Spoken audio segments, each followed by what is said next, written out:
Hello everyone and welcome to my channel Ganit Shala by Gagan. और मैं हूं आपकी टीचर गगन शर्मा। स्टूडेंट्स, ये वीडियो भी क्लास 10 के स्टूडेंट्स के लिए है जो अभी 2023 और 24 में बोर्ड एग्जाम्स देने वाले हैं।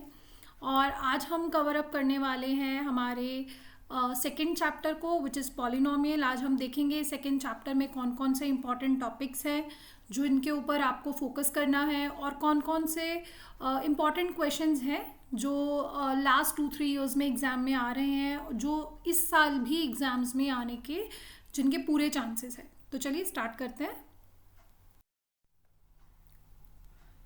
तो स्टूडेंट्स, इस चैप्टर के अंदर जो सबसे ज़्यादा इंपॉर्टेंट टॉपिक्स हैं जिनके ऊपर क्वेश्चंस पूछे जाएंगे, पहला टॉपिक है एक गिवन वैल्यू के ऊपर पॉलिनोमियल की वैल्यू फाइंड आउट करना। जैसे अगर एक पॉलिनोमियल दिया है और आपको पता करना है कि अगर यहाँ पे x की जगह पे हम 2 वैल्यू डाल दें तो उसकी क्या वैल्यू रहेगी पूरे पॉलिनोमियल की। Then finding zeros of the quadratic और लीनियर पॉलिनोमियल। यहाँ पे लीनियर तो कम पूछा जाता है, मोस्टली क्वाड्रेटिक के ऊपर ही क्वेश्चन पूछा जाता है। एक क्वाड्रेटिक पॉलिनोमियल दिया है और आपको उसके जीरोस फाइंड आउट करने हैं। Third is graph of polynomial. आपको पता होना चाहिए लीनियर पॉलिनोमियल का ग्राफ कैसा होता है, क्वाड्रेटिक का कैसा होता है और क्यूबिक का कैसा होता है। या फिर अगर एक ग्राफ दिया है तो ग्राफ को देख के आप कैसे पता करोगे कि हमारे पास कितनी जीरोज हैं एक पर्टिकुलर पॉलिनोमियल की, कितनी जीरोज पॉसिबल हैं। Then fourth is using zero of polynomial to find missing term of the polynomial. अब हमारे एक जनरल क्वाड्रेटिक पॉलिनोमियल होता है ax² + bx + c। तो अगर यहाँ पे a, b और c इन तीनों में से कुछ मिसिंग है या 2 वैल्यूज मिसिंग है और उनकी जगह पे उन्होंने k का एक्सप्रेशन यूज़ किया है या कोई और वेरिएबल यूज़ कर दिया है instead of the numbers at the place of a, b, c, और आपको वो वैल्यूज फाइंड आउट करनी है, लेकिन साथ में आपको गिवन क्या होगा, कोई जीरो आपको गिवन होगी या फिर जीरोस के बीच का रिलेशन आपको दिया होगा और वहाँ से आपको इन मिसिंग टर्म्स को फाइंड आउट करना है। Next is framing quadratic polynomial. जब आपको सम और प्रोडक्ट दिया होगा, एक फॉर्मूला है, उस फॉर्मूला को यूज करके अगर हमें जीरोस के सम और प्रोडक्ट का पता है तो हम क्वाड्रेटिक पॉलिनोमियल जो है वो फ्रेम कर सकते हैं। अगर कई बार तो आपको डायरेक्टली सम और प्रोडक्ट ही दे देंगे या फिर कभी आपको 2 जीरोस अलग अलग दे देंगे, तो हम देखेंगे कि दोनों ही केसेस में हम इनको कैसे सॉल्व करते हैं। और लास्ट है relation between zeros and coefficient of quadratic polynomial. ये सबसे ज़्यादा इंपॉर्टेंट क्वेश्चन है, इसके ऊपर भी बहुत बार क्वेश्चंस जो हैं वो पूछे जाते हैं। अब आप प्लीज़ इस वीडियो को पूरा देखिएगा, हम हर एक टॉपिक को पूरा डिस्कस करेंगे कि एग्जाम्पल्स के साथ आपको मैं बताऊंगी कि इन टॉपिक्स के ऊपर किस तरीके के क्वेश्चंस आते हैं और उन्हें किस तरीके से सॉल्व किया जाता है। तो स्टूडेंट्स, फर्स्ट टॉपिक है finding value of polynomial at given point. ठीक है, किसी एक पर्टिकुलर पॉइंट के ऊपर पॉलिनोमियल की वैल्यू फाइंड आउट करना है। ये लेटेस्ट 2023 का ही क्वेश्चन है आपके पास। If px is this then find p-2। बहुत इजी क्वेश्चन है, एमसीक्यू में आया था। आपको जस्ट यहाँ पे क्या करना है, x की जगह पे -2 को रिप्लेस कर देना है, x को रिप्लेस करना है -2 से। सो p ऑफ -2 इज व्हाट, जहाँ जहाँ x है वहाँ वहाँ हम -2 डाल देंगे, तो ये बन जाएगा -2 का स्क्वायर प्लस 5 इंटू -2 प्लस 6। तो सॉल्व कर लेंगे, ये बन जाएगा 4 -10, क्योंकि +5 इंटू -2 तो ये -10 बन जाएगा, and then +6। Now that is 10 - 10 which is equals to 0। तो मतलब p-2 is 0, so answer is option number B 0। Okay, चलिए नेक्स्ट देखो। If px is this then the find of the value of p3। Again आपको कुछ नहीं करना है, यहाँ पे x की जगह पे 3 डाल देना है, तो ये क्या बन जाएगा, 3² -2 इंटू 3 -3। तो 3² is 9, 2 into 3 is -6 -3। Okay, so this is again 9 - 9 equals to 0। तो स्टूडेंट्स, यहाँ पे बाय चांस दोनों एग्जाम्पल्स का आंसर 0 आया है, but it is not compulsory कि आपका आंसर हमेशा 0 ही आता है, कुछ भी आ सकता है आंसर। ठीक है जी, बस मेथड आपको यही फॉलो करना है। चलिए नेक्स्ट देखते हैं। तो नेक्स्ट है हमारे पास फाइंडिंग जीरोज ऑफ क्वाड्रेटिक और लीनियर पॉलिनोमियल। मोस्टली तो वैसे हमारे पास क्वाड्रेटिक ही आएगा, लीनियर बहुत कम आता है। तो हमारे पास हमें यहाँ पे जीरोस फाइंड आउट करना आना चाहिए। जीरोस फाइंड आउट करने के लिए क्वाड्रेटिक के केस में हमें क्या करना होता है, मिडिल टर्म को स्प्लिट करना होता है। तो यहाँ पे हमारे पास पॉलिनोमियल है x² - 5x + 6 इसे मैंने इक्वल्स टू 0 किया और उसके बाद हमने मिडल टर्म को स्प्लिट कर लिया. Splitting is very easy. Product जो है 6 के इक्वल होना चाहिए और सम जो है वो -5 के इक्वल होना चाहिए. So the numbers are -2 and -3. So it will become -2x minus 3x plus 6 equals to 0. फिर हम इन दोनों से x कॉमन ले लेंगे तो it will become x -2 और यहाँ से -3 कॉमन ले लिया, बन गया x -2 अगेन.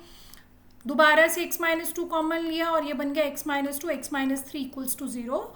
और यहाँ से हमारे पास x के दो फैक्टर्स आ गए 2 and 3. So the answer is option number C 2 and 3. तो या तो इस तरीके से आपको डायरेक्टली पॉलिनोमियल के ज़ीरोस फाइंड आउट करने आ सकते हैं या फिर ज़ीरोस का जो है वो रिलेशन आ सकता है. जैसे यहाँ पे अभी आपके पास सेकंड क्वेश्चन में पूछा गया है एग्जांपल नंबर 4 में x² + 99x + 127. इसके ज़ीरोस, इस पॉलिनोमियल के ज़ीरोस किस तरीके से होंगे? दोनों पॉजिटिव होंगे, नेगेटिव होंगे, एक पॉजिटिव एक नेगेटिव होगा, या फिर वो रेसिप्रोकल ऑफ ईच अदर होंगे. तो देखो बेटा, फर्स्ट ऑफ ऑल हमने क्या करना है, जो भी हमारे पास क्वेश्चंस यहाँ पे गिवन है, जो भी पॉलिनोमियल हमें गिवन होगा हमने उस पॉलिनोमियल को ध्यान से नोट करना है. हमारे पास पॉलिनोमियल गिवन है x² + 9x + 127. तो इसे अगर मैं हमारे जो स्टैंडर्ड पॉलिनोमियल होता है, स्टैंडर्ड फॉर्मेट होता है, उससे कंपेयर करूंगी तो मेरे पास स्टैंडर्ड फॉर्मेट क्या होता है, ax² + bx + c. तो अब यहाँ से अगर मैं कंपैरिजन करूंगी तो a की वैल्यू आ गई 1, b की वैल्यू आ गई 99 और c की वैल्यू आ गई 127. अब बेटा अगर हमारा देखो फर्स्ट प्रोडक्ट जो है यहाँ पे किसके इक्वल होता है, product of zeros. Product of zeros जो है वो हमारा इक्वल्स टू होता है c/a के. यहाँ पे c कितना है, c है 127 और a है 1, तो आंसर आ गया 127. अब हमारा प्रोडक्ट जो है वो 127 एक पॉजिटिव नंबर आया है. पहली बात तो प्रोडक्ट एक पॉजिटिव नंबर आया है तो इसका मतलब है कि या तो हमारे ज़ीरोस कैसे होंगे, या तो दोनों ही नंबर हमारे पॉजिटिव होंगे या दोनों नेगेटिव होंगे, क्योंकि दो पॉजिटिव नंबर्स का प्रोडक्ट एक पॉजिटिव नंबर आता है और दोनों नेगेटिव नंबर्स का प्रोडक्ट भी एक पॉजिटिव आता है. अगर मान लो हमारा यहाँ पे प्रोडक्ट ऑफ ज़ीरोस नेगेटिव आ जाता तो फिर हमारा एक नंबर पॉजिटिव हो, एक ज़ीरो पॉजिटिव होता और एक ज़ीरो नेगेटिव हो जाता. लेकिन यहाँ पे क्योंकि हमारा प्रोडक्ट पॉजिटिव आया है तो इसका मतलब है कि जो ज़ीरोज़ हैं वो या तो दोनों पॉजिटिव होंगे या दोनों नेगेटिव होंगे. अब ये कैसे डिसाइड करेंगे कि ये पॉजिटिव होंगे या नेगेटिव, तो उसके लिए हम देखेंगे सम ऑफ ज़ीरोज़. हमारा सम ऑफ ज़ीरोज़ कितना होता है, -b/a के इक्वल. अब यहाँ पे -b/a मतलब -99. अब सम नेगेटिव है ज़ीरोज़ का, राइट. प्रोडक्ट पॉजिटिव है लेकिन सम नेगेटिव है. इट मीन्स हमारे दोनों के दोनों ज़ीरोज़ कैसे होंगे, नेगेटिव होंगे, क्योंकि अगर दोनों ज़ीरोज़ नेगेटिव होंगे तो उनका सम नेगेटिव आएगा और प्रोडक्ट पॉजिटिव आएगा. अगर हम दोनों ज़ीरोज़ को पॉजिटिव ले लेते तो प्रोडक्ट तो पॉजिटिव आता लेकिन उनका सम ज़ीरो नहीं आता. सो the answer is both negative. Option number A, both negative. Okay, I really hope आपको ये समझ में आया होगा.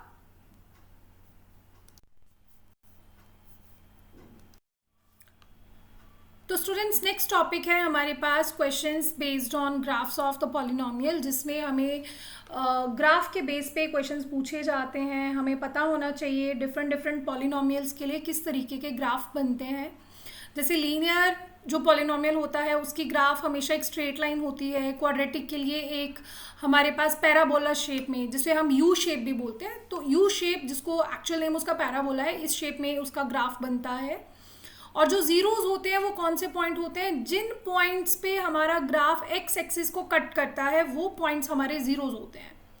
तो जैसे यहाँ पे ये जो रेड लाइन है, दिस इज़ अ ग्राफ. अब अगर आप ध्यान से देखो तो ये रेड लाइन एक्स एक्सिस को 3 पॉइंट पे कट कर रही है, 1, 2 and 3, राइट. तो यहाँ पे हमारे कितने ज़ीरोज़ हो गए, 3 ज़ीरोज़ हो गए. जितने पॉइंट्स पे हमारा ग्राफ एक्स एक्सिस को कट करेगा, चाहे पॉजिटिव एक्सिस पे करे, चाहे नेगेटिव पे करे, चाहे ओरिजिन पे करे, जितने भी पॉइंट्स के ऊपर वो एक्स एक्सिस को कट कर रहा है हमारे उतने ही ज़ीरोज़ रहेंगे. तो इस ग्राफ में क्योंकि वो 3 पॉइंट्स पे कट कर रहा है तो हमारे 3 ज़ीरोज़ रहेंगे. अब नेक्स्ट एग्जाम्पल देखिए. The graph of a polynomial px cuts the x-axis at 3 points and touches it at 2 other points. Find the number of then the number of zeros of the P X is. तो हमारा जो graph है वो x axis को 3 points पे तो cut कर रहा है। मान लीजिए ये अगर हमने कोऑर्डिनेट सिस्टम बना लिया तो 3 पॉइंट्स के ऊपर तो वो कहीं ना कहीं इसको कट कर रहा है और 2 पॉइंट्स पे इसको टच कर रहा है। मतलब मान लीजिए ये एक हो गया और ये सेकेंड हो गया, अगर मैं इसको ऐसे इंक्रीज कर दूँ तो 3 पॉइंट्स पे ये कट कर रहा है, 1 2 3, यहाँ पे 3 पॉइंट्स पे ये कट कर रहा है और 2 पॉइंट्स के ऊपर ये जस्ट टच कर रहा है एक्स एक्सिस को। तो इसके कितने जीरोज रहेंगे? तो बच्चे अगर वो टच भी कर रहा है एक्स एक्सिस को तो वो भी उसको हम एज अ जीरो काउंट करते हैं। तो हमारे पास टोटल कितने जीरोज हो जाएंगे? हमारे पास टोटल 5 जीरोज हो जाएंगे। 3 पॉइंट्स जहाँ पे वो कट कर रहा है और 2 पॉइंट्स जहाँ पे वो टच कर रहा है। तो a total of 5 zeros will be there. तो नेक्स्ट है student using zero of polynomial to find the missing term of the polynomial. तो ये वो वाले केसेस है, ये बहुत बहुत इम्पॉर्टेंट क्वेश्चंस हैं जहाँ पे आप देख सकते हो 2020 में भी ये एग्ज़ाम में आ चुका है, 2023 में भी आ चुका है। तो जो ये वाले क्वेश्चंस हैं बेटा, यहाँ पे हमें एक ज़ीरो दिया होता है या फिर ज़ीरोज़ के बीच में रिलेशन दिया हुआ है और उन्हें हमें यूज़ करके कोई मिसिंग टर्म, जैसे देखिए यहाँ पे भी एक टर्म मिसिंग है, यहाँ पे भी एक टर्म मिसिंग है कि वहाँ पे टर्म की जगह पे के या फिर कोई भी और वेरिएबल ए या बी या पी कुछ भी यूज़ किया जा सकता है। तो हमें वो मिसिंग टर्म फाइंड आउट करनी है। इसके लिए करना कुछ नहीं है, हमें एक ज़ीरो पता है, जस्ट इस पूरे पॉलिनोमियल के अंदर हम उस ज़ीरो को पुट कर देंगे। हमें पता है कि अगर 2 जो है वो इस पॉलिनोमियल का ज़ीरो है तो x की जगह पे 2 को रिप्लेस करने पर हमारा आंसर 0 आना चाहिए। तो हम जस्ट यहाँ पे x की जगह पे 2 डाल देंगे और यहाँ पे क्या बन जाएगा 2 square into plus 3 into 2 plus k and this should be equals to 0 because 2 इसका 0 है। तो 0 है मतलब x की जगह पे 2 डालने पर answer should be equals to 0। तो ये बन गया 4 plus 6 plus K equals to 0 और ये बन गया 10 प्लस के इक्वल्स टू 0 और हमारे पास आ गया k इज इक्वल्स टू -6। अब इसी तरीके से बेटे अगर हमें देखना है एग्जाम्पल नंबर 8 देखिए, जहाँ पे मैंने आपको बताया था 0 नहीं दिया है लेकिन जीरोस के बीच में रिलेशन दे रखा है। उन्होंने बोला है कि एक ज़ीरो दूसरे ज़ीरो का रेसिप्रोकल है। तो अगर इसका मतलब है एक ज़ीरो अगर मेरा अल्फ़ा है तो दूसरा क्या बन जाएगा 1/अल्फ़ा बन जाएगा। अब हमें पता है दैट प्रोडक्ट ऑफ ज़ीरोज़ जो है वो किसके इक्वल होता है? Product of zeros is equals to c/a। मतलब अल्फ़ा और 1/अल्फ़ा को जब मैं मल्टीप्लाई करूँगी तो आंसर c/a आना चाहिए। और अब इस पॉलिनोमियल के अंदर देखिए हमारा c कितना है? c है -k-2। तो बच्चे चाहे आपका a हो b हो c हो, जिसके साथ नेगेटिव साइन है तो वो साथ में ही चलेगा। k-2 के बाहर नेगेटिव है तो वो एज इट इज़ यहाँ पे आ जाएगा upon a which is your 6। Alpha और अल्फ़ा एक दूसरे को कैंसिल आउट कर देंगे और हमारे पास बचा -k+2/6 इक्वल्स टू 1 और यहाँ से आ गया हमारे पास -k+2 इज इक्वल्स टू 6 और we can say -k is equals to 6 - 2, so -k आ गया हमारा 4k equal, that means k is equals to -4 and this is your required answer.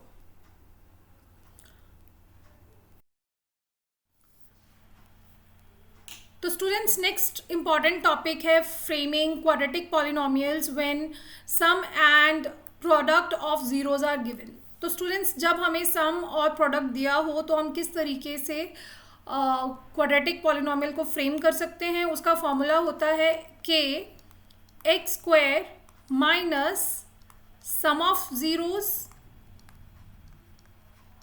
x plus product of zeros. ठीक है जी, ये हमारे पास general formula होता है जो हमें अप्लाई करना है अगर हमें सम ऑफ जीरोज और प्रोडक्ट ऑफ जीरोज गिवन है।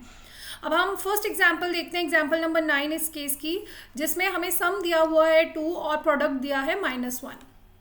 तो अब इसका मतलब है मैं अगर यही फॉर्मूला अप्लाई करूं तो मेरे पास क्या बन जाएगा k into x² minus sum of zeros that is 2x plus product of zeros that is +-1 आ जाएगा यहाँ पे। So it will become k into x² minus 2x minus 1।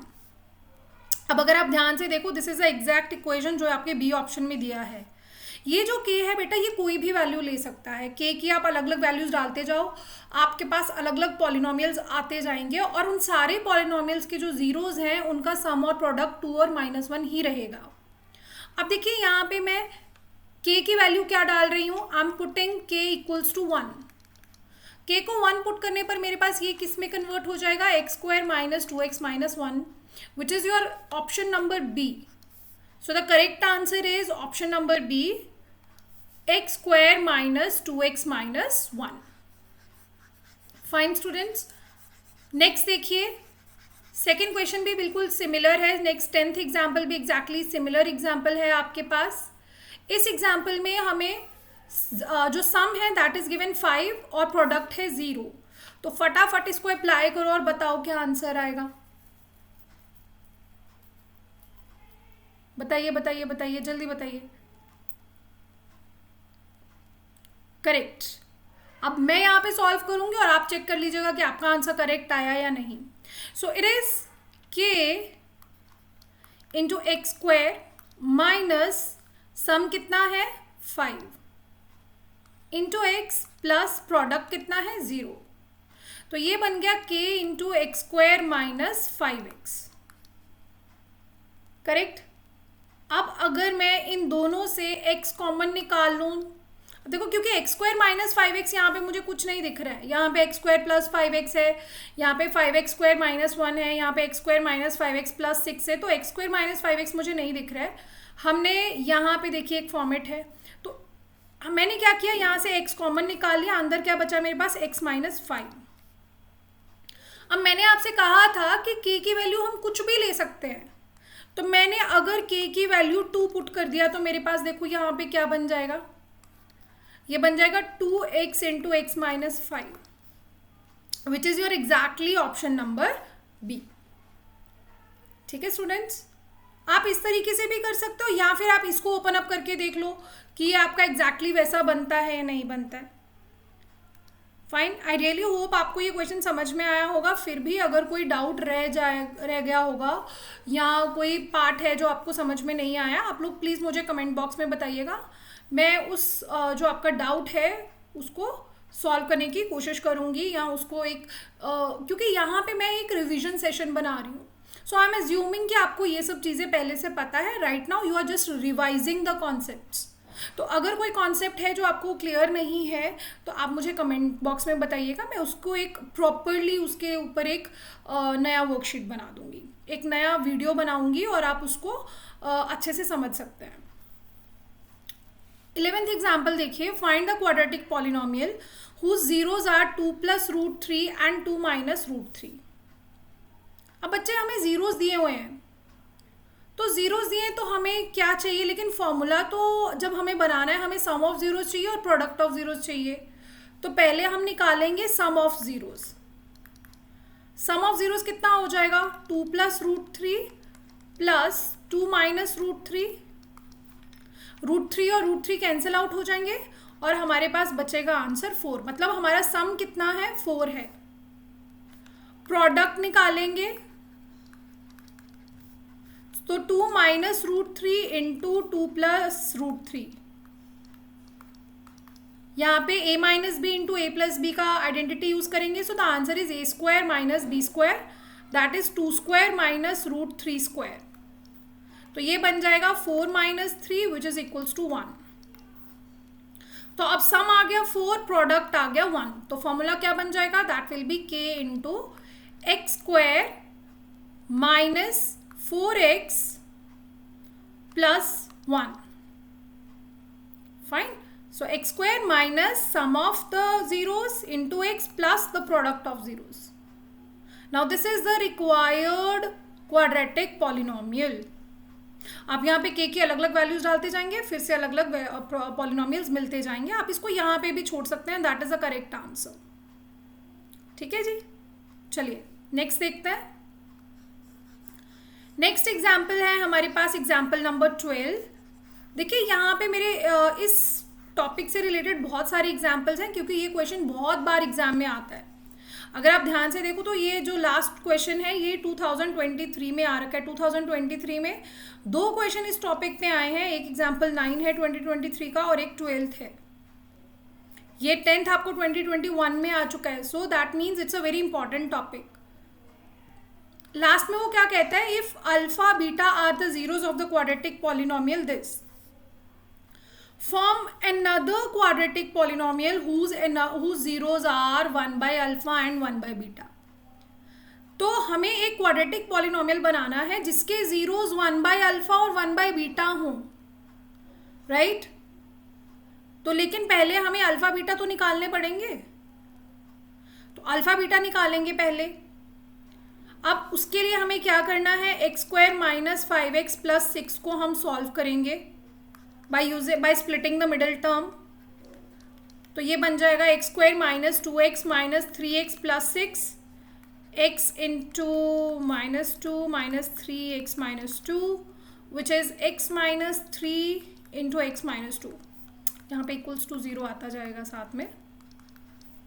तो यहाँ से x की दो हमारे पास जीरोज आ गए 2 और 3।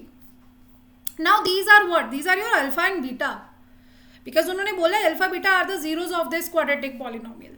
तो पहले हमने अल्फा बीटा निकाल लिए कि हमारे अल्फा बीटा क्या है। हमारे अल्फा बीटा है 2 and 3।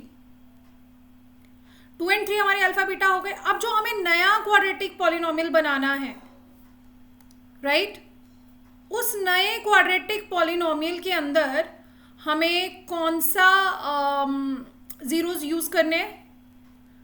उस नए क्वाड्रेटिक पॉलिनोमियल के लिए हमारे जो जीरोज हमने यूज करने हैं they are 1 by alpha and 1 by beta. 1 by alpha means 1 by 2 and 1 by 3। मतलब हमें एक नया क्वाड्रेटिक पॉलिनोमियल बनाना है जिसके जीरोज 1 by 2 एंड 1 by 3 होंगे। तो जब जीरो दिए हों तो सबसे पहले हमारा फर्स्ट स्टेप क्या होता है, अभी किया हमने क्वेश्चन नंबर 11 में। सबसे पहले हमें sum of zeros and product of zeros find out करने होंगे, राइट? तो अब हमारे जीरोज कौन कौन से हैं, now are new zeros are 1 by 2 and 1 by 3। इन दोनों जीरोज को हमने यूज करके पहले हमने सम फाइंड आउट करना है। तो सम मेरा कितना हो जाएगा 1 by 2 plus 1 by 3, right? Taking LCM it will become 5 by 6। तो मतलब मेरा सम ऑफ जीरोज हो गया 5 by 6। ऐसे ही प्रोडक्ट ऑफ जीरोज निकालना है which is 1 by 2 into 1 by 3 which is 1 by 6। तो मेरे पास सम आ गया 5 by 6, प्रोडक्ट आ गया 1 by 6। अब हमें क्या निकालना है, polynomial. So the polynomial will be k into x square minus sum of the zeros that is 5 by 6x plus the product of zeros which is 1 by 6। अब बेटा देखो इसमें थोड़ा सा इसको प्रेजेंटेबल पॉलिनोमियल बनाने के लिए मैंने क्या किया, put k is equals to 6। k को हमने 6 पुट कर दिया। अब क्या हो जाएगा, जब मैं k को 6 पुट करूंगी तो this will become 6 into x square minus 5 by 6x plus 1 by 6। और जब 6 अंदर मल्टीप्लाई हो जाएगा then it will become 6x square minus 5x plus 1। तो हमें जो रिक्वायर्ड आंसर था यहाँ पे, जो हमें आंसर चाहिए था that is 6x square minus 5x plus 1। This is your required answer. हमने यहाँ से, इसके बाद हमारा ये वाला स्टेप है, अगर किसी को कंफ्यूजन हो गई हो तो स्टूडेंट्स आई रियली होप आपको ये वाला टॉपिक अच्छे से क्लियर हुआ होगा। तो स्टूडेंट्स नेक्स्ट इंपॉर्टेंट टॉपिक है relationship between zeros and coefficients of quadratic polynomial. अब हमारे पास दो बहुत इंपॉर्टेंट रिलेशनशिप होते हैं। अगर अल्फ़ा बीटा हमारे कोई भी ज़ीरोज़ हैं और ए बी सी हमारे कोफिशिएंट्स हैं क्वाड्रेटिक पॉलिनोमियल के, जिसमें हमारा क्वाड्रेटिक पॉलिनोमियल मान लीजिए अगर a x square plus b x plus c है, तो अल्फ़ा बीटा और ए बी सी के बीच के जो रिलेशन है, फर्स्ट रिलेशन है alpha plus beta is equals to minus B upon a, मतलब sum of zeros is equals to minus B upon a. और सेकंड है alpha into beta is equals to C upon a, मतलब product of zeros is equals to C upon a. ये दो relations हैं जिनके ऊपर हमें बहुत बहुत बार एग्जाम में क्वेश्चन पूछा जाता है. एग्जाम्पल नंबर 12 और 13 देखिए. 2021 और 2023 दोनों में एग्जाम में आया है. तो फर्स्ट क्वेश्चन है जैसे हमारे पास, if alpha beta are the zeros of the polynomial p x is equals to x square minus xk plus 6x plus 2 into 2k minus 1, then the value of k if alpha plus beta is equals to half of alpha beta. अब alpha plus beta means what? Sum of zeros, and sum of zeros is equals to what? minus b upon a. तो अब यहाँ पे minus b कितना है? अब देखो यहाँ पे b हमने k plus 6 नहीं लेना है. ये जो माइनस साइन होता है, नेगेटिव साइन, ये b के साथ ही चलता है. तो माइनस b मतलब माइनस k प्लस 6. यहाँ पे बहुत से स्टूडेंट्स ये गलती करते हैं कि हमने माइनस b लिखना है और यहाँ पे माइनस k प्लस 6 है. तो वो एक ये जो माइनस है इसको नहीं यूज़ करते हैं, वो डायरेक्टली सिर्फ k प्लस 6 लिख देते हैं. वहाँ पे हमारा गलत हो जाता है. Upon a is 1. a होता है एक्स स्क्वायर का कॉफिशिएंट विच इज़ 1. सो ये किसके इक्वल होना चाहिए? According to the given equation half of a b क्या है? Product of zeros which is c by a, और यहाँ पे सी है हमारे पास ये पूरा term. So 2 into 2k minus 1 upon a is again 1. अब इसे सिंप्लीफाई करेंगे तो क्या बन जाएगा हमारे पास? k plus 6 is equals to, ये 2 और 2 ये कैंसिल आउट हो गया, is equals to 2k minus 1. आप टर्म्स को इधर उधर ले जाएंगे तो ये बन जाएगा 2k minus k is equals to 6 plus 1. That is k is equals to 7. Which means our answer is option number B 7. k की वैल्यू 7 आएगी यूजिंग दिस मेथड. ठीक है जी, चलिए नेक्स्ट देखते हैं. अब बेटा नेक्स्ट क्वेश्चन में भी हमें बहुत सिमिलर पैटर्न के ऊपर क्वेश्चन पूछा गया है. नेक्स्ट में उसने पूछा है that if alpha beta are the zeros of the quadratic polynomial X square minus 1, then find the value of alpha plus beta. अब देखिए ये जो फॉर्म है ये हमारा स्टैंडर्ड फॉर्म नहीं है. स्टैंडर्ड फॉर्म क्या होता है? ये a x square plus b x plus c. तो पहले हम इसको इस स्टैंडर्ड फॉर्म में लिखेंगे. जो टर्म मिसिंग है उसको हम 0 पुट कर देंगे. अब एक्स वाली टर्म, लीनियर टर्म मिसिंग थी तो मैंने इसको 0x लिख दिया माइनस 1. अब देखो यहाँ पे मेरी a की वैल्यू हो गई 1, b की वैल्यू हो गई 0 और c की वैल्यू हो गई माइनस 1. अब मुझे फाइंड आउट करनी है वैल्यू अल्फा प्लस बीटा की. So alpha plus beta is what? Sum of zeros. That means alpha plus beta according to formula it's equals to minus b upon a. That is minus of 0 upon 1 which is equals to 0 only. इसका मतलब है कि हमारा sum of zeros भी कितना है? 0 है. तो मतलब अगर हमारी linear term missing है that means sum of zeros जो है वो 0 है. I hope ये आपको clear हुआ होगा. 14th एग्जाम्पल देखिए. If alpha beta are the zeros of the quadratic polynomial x equals to 4x square minus 3x minus 7, then 1 by alpha plus 1 by beta is.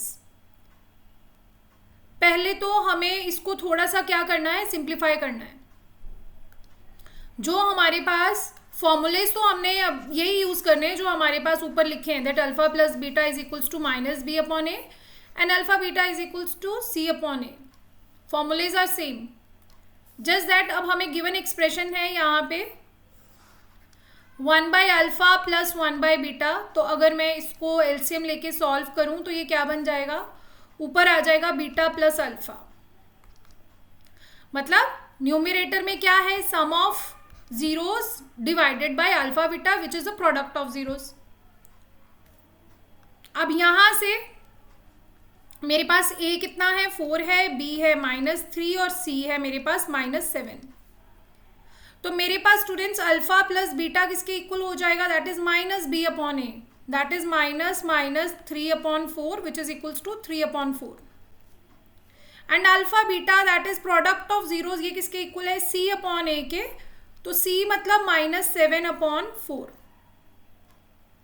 अब हमारे पास देखिए अल्फा प्लस बीटा की value आ गई -3/4 और alpha beta की value आ गई -7/4। इन दोनों values को हम यहां पे पुट कर देंगे तो हमारे पास क्या आ जाएगा, this will become equals to 3/4/-7/4, जो कि हमारे पास आंसर आ जाएगा -3/7। So the answer is option number D, -3/7।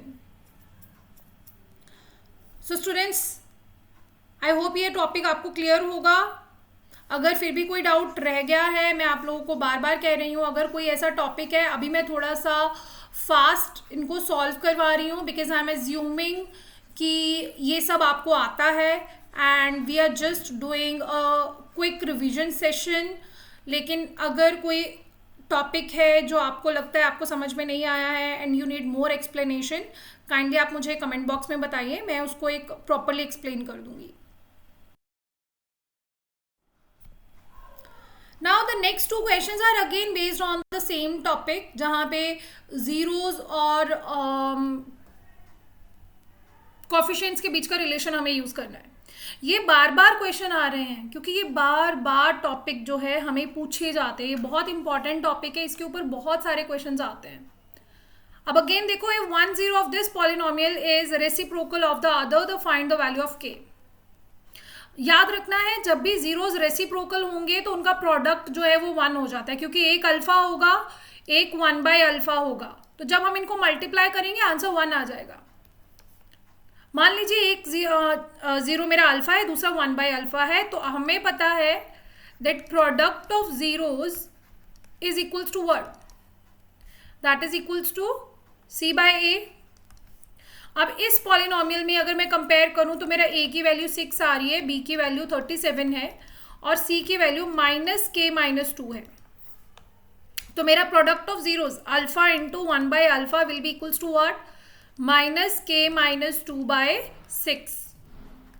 This is gonna be cancelling, alpha alpha एक दूसरे को कैंसिल आउट कर देगा और हमें मिल जाएगा 6 इज इक्वल्स टू -k+2। तो यहां से मेरे पास k की वैल्यू आ जाएगी, k will be equals to 2 - 6, that is k is equals to -4। Correct, this is your required answer. Now let's see example number 16। If alpha beta are the zeros of this polynomial then find the value of this. पहले तो आप अपने polynomial जो हमें given है उसको compare कीजिएगा अपने स्टैंडर्ड्स पॉलिनोमियल से और ABC की वैल्यू लिखेंगे। A की वैल्यू है 4, B की वैल्यू आ गई -5 और C की वैल्यू आ गई -1। करेक्ट, तो हमारा अल्फा प्लस बीटा किसके इक्वल हो जाएगा, that is equals to -b/a, so which is equals to -5/4, that is equals to 5/4। Similarly हमारे पास अल्फा बीटा की वैल्यू कितनी हो जाएगी, alpha beta is product of zeros and this is equals to c/a। तो इसका मतलब है अल्फा बीटा हमारा आ गया -1/4 के इक्वल। तो अल्फा प्लस बीटा की वैल्यू आ गई 5/4 एंड अल्फा इंटू बीटा की वैल्यू आ गई -1/4। अब आते हैं हमारे एक्सप्रेशन के ऊपर। हमारा एक्सप्रेशन था 1/अल्फा प्लस 1/बीटा -2 अल्फा बीटा। अब हमने यहाँ पे क्या किया, पूरा एलसीएम ले लिया। आप इसको किसी भी मेथड से, एक अलजेब्रा है, अब आप इसको कैसे भी कर सकते हैं। तो यहाँ पे क्या आ जाएगा, alpha plus beta -2 alpha beta square. अब यहाँ पे वैल्यूज डाल देंगे, alpha plus beta is 5/4, so this will become 5/4 -2 times -1/4 whole square upon -1/4। इस पूरे एक्सप्रेशन को सॉल्व करेंगे, 5/4 -2/16 डिवाइडेड बाय -1/4। इसे हमने फर्दर सॉल्व किया, प्रॉपर पूरा सॉल्व कर लेंगे। तो सॉल्व करने के बाद हमारे पास फाइनल आंसर बनेगा तो यहाँ पे हमारे पास ऊपर न्यूमरेटर में बच जाएगा 18/16 डिवाइडेड बाय -1/4, और इसे हम कैसे लिख सकते हैं, 18 इंटू 4/16 इंटू -1, और इसे हमने अब सिंप्लीफाई कर लेना है। सिंप्लीफाई करने के लिए हम इसको कट कर सकते हैं, 4 1 ज़ा 4, 4 4 ज़ा 16, एंड देन 2 2 ज़ा 4 एंड 2 9 ज़ा 18. So it will become -9/2, and this -9/2 is your required answer. So I really hope students कि आपको अब तक जितना भी करवाया है वो अच्छे से समझ आया होगा। सेकेंड चैप्टर आपका अच्छे से रिवाइज हो गया है। इतने ही हमारे पास इंपॉर्टेंट टॉपिक्स हैं। अगर कोई टॉपिक आपको नहीं आया है समझ अच्छे से, आप मुझे बताइएगा, मैं उसको एक सेपरेट वीडियो में प्रॉपर्ली एक्सप्लेन कर दूँगी। अगर स्टूडेंट्स आपको ये वीडियोस के थ्रू हेल्प मिली है तो आप प्लीज़ इसे लाइक कीजिएगा, ओके, और आप अपने फ्रेंड्स के साथ ज़रूर शेयर कीजिए ताकि वो भी इसको सुन के देखकर अपने डाउट्स क्लियर कर सके। और प्लीज़ मेरे चैनल को सब्सक्राइब कीजिए, बेल आइकन को प्रेस कीजिए ताकि जब भी न्यू वीडियो आए तो आपको उसके नोटिफिकेशन मिल सके। अभी फ़िलहाल मैं सिर्फ 10th क्लास के लिए वीडियोस डाल रही हूँ, धीरे धीरे मैं आपके पास 11th 12th 9th सारी क्लासेस के लिए वीडियोज़ डालूँगी। So that's all for today's class students, thank you so much and have a great future. जब तक मेरी नेक्स्ट वीडियो आ रही है तब तक के लिए टाटा बाय बाय।